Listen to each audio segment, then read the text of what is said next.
1989ခုနှစ် Smallville လူခေါ်တဲ့မြို့လေးမှာအရာအလုံးစတင်ခဲ့တာပါ။ကောင်းကင်ယံကနေမိုးကြိုးတွေလိုကျလာတဲ့မိုးအခါခဲတွေဟာမြို့လေးကိုအဆအဆုံးဖျက်ဆီးပြီးခဲ့တယ်။အဲ့ဒီနေ့မှာပဲလူငယ်လေး Lex လူတော်ဟာစပင်းတွေအကုန်ကျွတ်ပြီးထူးဆန်းစွာအသက်ရှင်ကျင့်ရေးခဲ့တယ်လို့လှပတဲ့မိန်းကလေးလာနာရဲ့မိဘတွေလည်းဆုံးရှုံးခဲ့ရပါတယ်။ဒါပေမဲ့အဲ့ဒီမိုးအခါခဲတွေနဲ့အတူထူးဆန်းတဲ့အာကဒရင်တစီပါလာခဲ့ပြီးအဲ့ဒီထဲမှာကိုလုံးဒီနဲ့ခလင်းငယ်တယောက်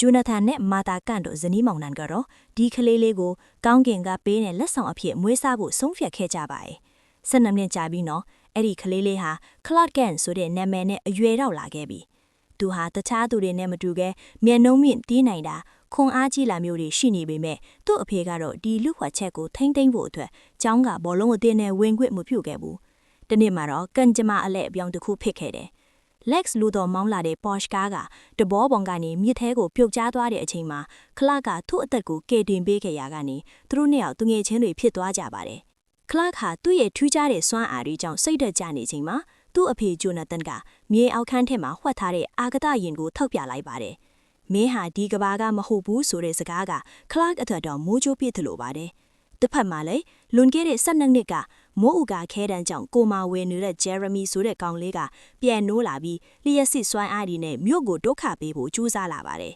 ။ Jeremy ကကျောင်းကအနိုင်ကျင့်တတ်တဲ့သူတွေကိုကလဲ့ချေဖို့ကြိုးစားပြီးမဲ့ Clark ကတားဆီးနိုင်ခဲ့ပါတယ်။ဒါပေမဲ့ Clark ရဲ့အားနည်းချက်ကတော့လာနာဆွဲထားတဲ့ကြောက်စိမ်းရောင်မိုးဥကခဲလဲဆွဲပါပဲ။ဇလန်အဆုံးမှာတော့ Clark တယောက်သူ့ရဲ့အချစ်ဦးလာနာနဲ့အတူကနေတဲ့လို့စိတ်ကူးရင်